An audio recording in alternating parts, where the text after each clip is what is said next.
9 सितंबर 1980 की अंधेरी रात एक super size cargo ship Pacific ocean में लहरों से लड़ रही थी। टाइटैनिक से भी बड़ी और 16 फ्लोर्स जितनी ऊंची इस शिप को अगर स्टील का किला कहा जाए तो गलत नहीं होगा, लेकिन सिर्फ चंद घंटों के बाद इसका कोई नामो निशान नहीं रहा। ना कोई रेडियो सिग्नल आया, ना समंदर में कोई तैरता हुआ मलबा मिला। लाखों टन वजनी शिप बिना किसी निशान के अचानक कैसे गायब हो गई। अथॉरिटीज की जानिब से 20 सालों तक दुनिया को सिर्फ एक ही बात बताई गई कि बस शिप डूब गई है। लेकिन जब क्रू में मौजूद एक शख्स के बाप ने सच्चाई का पता लगाना शुरू किया तो जो कुछ समंदर के नीचे छुपा था उसने सबकी आंखें खोल कर रख दी। रमज़म की वीडियोस में एक बार फिर से खुशामदीद। नाज़रीन, 9 सितंबर 1980 की शाम पैसिफिक ओशन की गहरी लहरों को चीरता हुआ एक बेपनाह बड़ा कार्गो शिप MV डर्बिशर जापान की तरफ रवाना था। लेकिन उसी वक्त ईस्ट की तरफ से एक और मेहमान उसकी तरफ बढ़ रहा था, टाइफून ऑर्किड। एक तूफान जो हर घंटे के साथ और भी ज्यादा खतरनाक होता जा रहा था।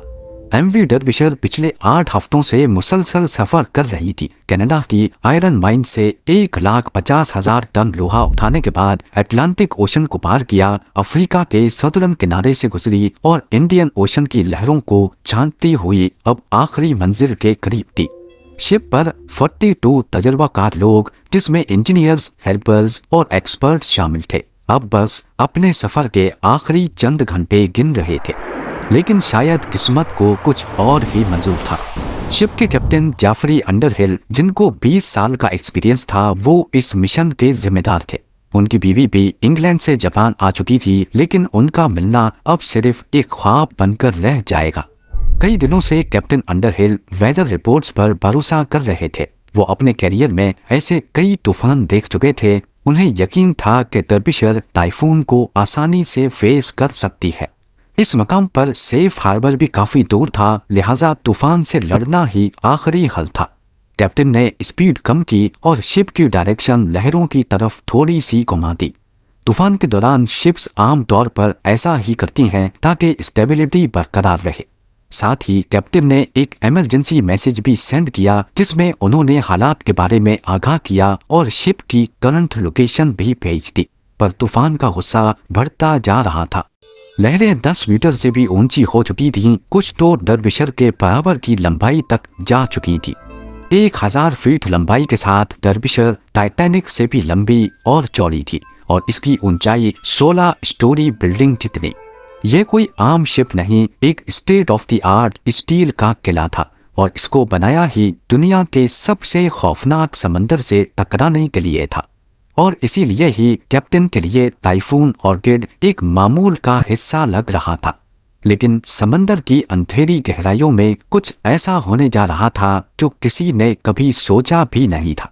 उसी रात 2 और बहरी जहाज भी इस टाइफून का मुकाबला कर रहे थे, लेकिन अगली सुबह वो दोनों जहाज तो सही सलामत पोर्ट तक पहुंच गए, लेकिन MV डर्बिशर का कोई अता पता ना चल सका। ये स्टील का किला अचानक कहीं गायब हो गया बिना किसी निशान के। आने वाले 20 सालों तक दुनिया को ये समझ ही नहीं आया कि आखिर उस रात क्या हुआ था। 9 सितंबर 1980 की शाम MV डर्बिशर ने आखिरी बार रेडियो मैसेज किया था। उसके बाद ना कोई डिस्ट्रेस कॉल, ना कोई फाइनल मैसेज, और फिर अगले 6 दिनों तक खामोशी का एक भयानक समा। शिप के ओनर्स ने भी उसे मिसिंग रिपोर्ट नहीं किया। शायद उन्हें यकीन था कि बस रेडियो कांटेक्ट टूट गया है और डर्बिशर फिर से समंदर के किनारे कहीं नजर आ जाएगी। लेकिन दिन गुजरते गए पर डर्बिशर की कोई खबर नहीं आई। 15 सितंबर को पहली दफा शिप की गुमशुदगी की फिक्र महसूस की गई। एक इंटरनेशनल सर्च मिशन लॉन्च किया गया। हेलीकॉप्टर्स, एयरप्लेन्स, नेवल शिप्स सब समंदर की छाती पर डर्बिशर के आखिरी कोऑर्डिनेट्स को अच्छी तरह छान मारते हैं, लेकिन इतने बड़े बहरी जहाज का एक टुकड़ा भी कहीं तैरता हुआ ना मिला।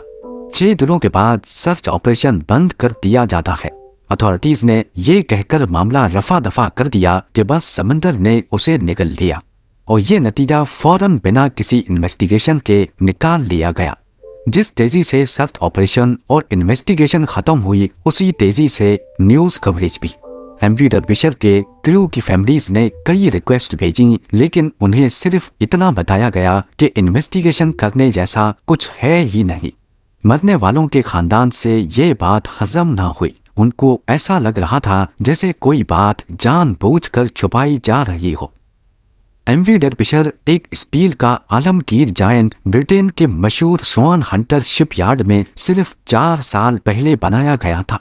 एक ऐसी शिप जो 1.5 लाख टन से ज्यादा माल ले जा सकती थी और जो 20 साल पहले तक की शिप से 4 गुना ज्यादा लोड उठा सकती थी। लेकिन इस दफा बात सिर्फ साइज की ही नहीं थी, डिजाइन भी नया था और डर्बिशर एक OBO कैरियर थी। ये नए जमाने की एक ऐसी शिप थी जो एक साइड से ऑयल जबकि दूसरी साइड पे आयरन ओर भर के ले जा सकती थी। इसका सबसे बड़ा फायदा शिपिंग कॉस्ट को कम करना था और इसी वजह से ये कभी भी खाली लौट कर नहीं जाती थी। अगर ऑयल छोड़ा तो वापस आयरन ओर ले जाती थी, यानी शिप हमेशा चलती रहेगी और कंपनी को फायदा देती रहेगी। ट्रेडिशनल शिप्स के मुकाबले में एमवी डर्बिशर 30% तक ज्यादा रेवेन्यू बना सकती थी।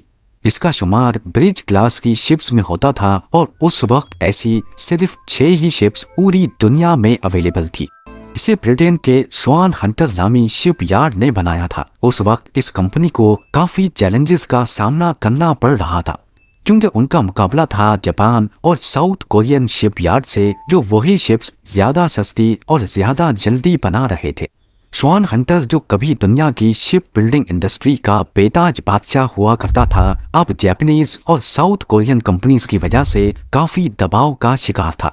उन्होंने कॉस्ट कटिंग करना शुरू की और शायद यहीं पर छुपा था एमवी डर्बिशर के डूबने का राज। इस हादसे के बाद कई घरों में अंधेरा छा गया, लेकिन एक शख्स ऐसा था जिसके लिए यह सिर्फ एक नुकसान नहीं, एक मिशन बन गया। पीटर रिडयार्ड अपने जवान बेटे को डर्बिशर में खो बैठा था, लेकिन पीटर सिर्फ एक बाप ही नहीं बल्कि एक एक्सपीरियंस्ड शिप सर्वेयर था, जिसने अपनी जिंदगी समंदर और शिप्स का तज्जिया करने में गुजारी थी। जब पीटर खुद मैदान में उतरा तो उसने एक हैरान कर देने वाली हकीकत का पर्दाफाश कर दिया। 1982 में डर्बिशर के गायब होने के सिर्फ 18 महीनों के बाद टाइन ब्रिज नामी एक और ब्रिज क्लास शिप नॉर्थ सी के तूफानों से लड़ रही थी और अचानक शिप के सुपर स्ट्रक्चर के आगे स्टील में दरार पड़ने लगी।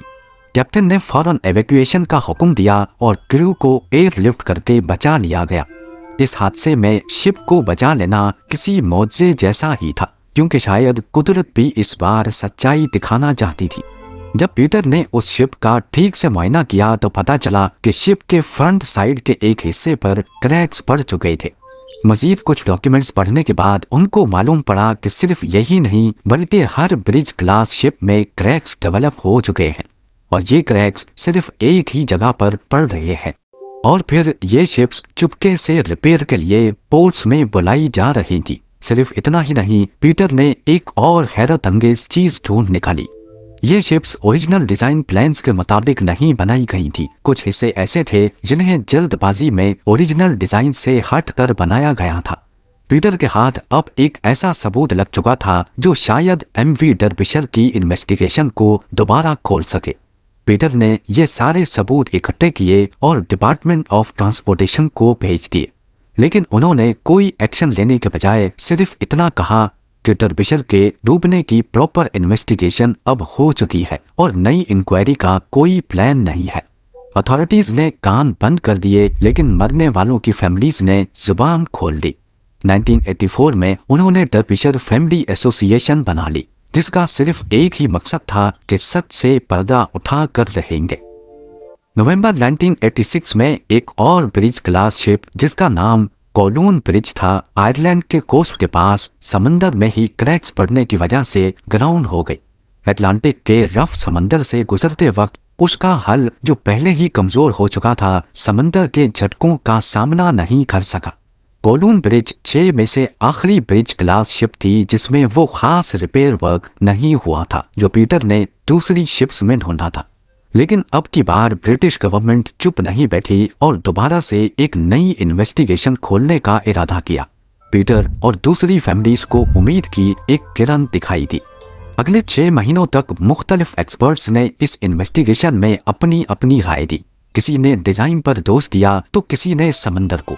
लेकिन इस इन्वेस्टिगेशन में पीटर के तमाम एविडेंस पर कोई ध्यान नहीं दिया गया। उसके सबूत जो डायरेक्टली स्ट्रक्चरल फेलियर की तरफ इशारा करते थे, उनको बड़ी चालाकी से दबा दिया गया। इन्वेस्टिगेशन रिपोर्ट में बताया गया कि MV डर्बिशर और ब्रिज क्लास की शिप्स में कोई स्ट्रक्चरल फेलियर के सबूत नहीं मिले। डर्बिशर बस एक और शिप थी जो समंदर की लहरों का शिकार बन गई। फैमिलीज जो पिछले कई सालों से ये लड़ाई लड़ रही थीं, उनके लिए ये रिपोर्ट किसी तमाचे से कम नहीं थी। दूसरी इन्वेस्टिगेशन के बाद अब फैमिलीज का हौसला टूट रहा था। उनका सिर्फ यही कहना था कि डर्बिशर का राज समंदर नहीं बल्कि सिस्टम में छुपा है। लेकिन उन फैमिलीज ने कभी हिम्मत नहीं हारी। 1994 में इंटरनेशनल ट्रांसपोर्ट वर्कर्स फेडरेशन के साथ मिलकर एक प्राइवेट इन्वेस्टिगेशन टीम बनाई गई। सब ने मिलकर इस मिशन का खर्चा बर्दाश्त किया और MV डर्बिशर को 14 सालों के बाद समंदर में तलाश करने का प्लान बनाया गया।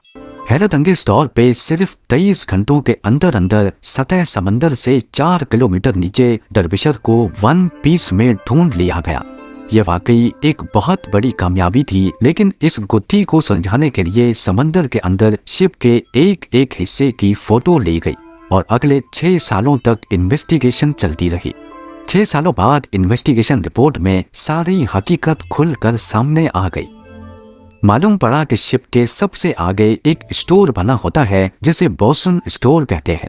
इस स्टोर में डेक मेंटेनेंस का इम्पोर्टेंट सामान रखा होता है, जैसे रस्सियां, टूल्स, चेन वगैरह। उस रात तूफान में जब MV डर्बिशर लहरों में झूल रही थी तो बोसून स्टोर का दरवाजा, जो ओरिजिनल डिजाइन की तरह बनाया नहीं गया था, अचानक टूट गया और उसमें पानी भरने लगा। हजारों गैलन पानी बोसून स्टोर में भरने की वजह से शिप का अगला हिस्सा भारी हो गया और वो मजीद पानी के अंदर चला गया। अब लहरें और ज्यादा हाइट से टकरा रही थी, जिसकी वजह से वेंटिलेटर टूटे और पानी मशीनरी रूम में दाखिल हो गया।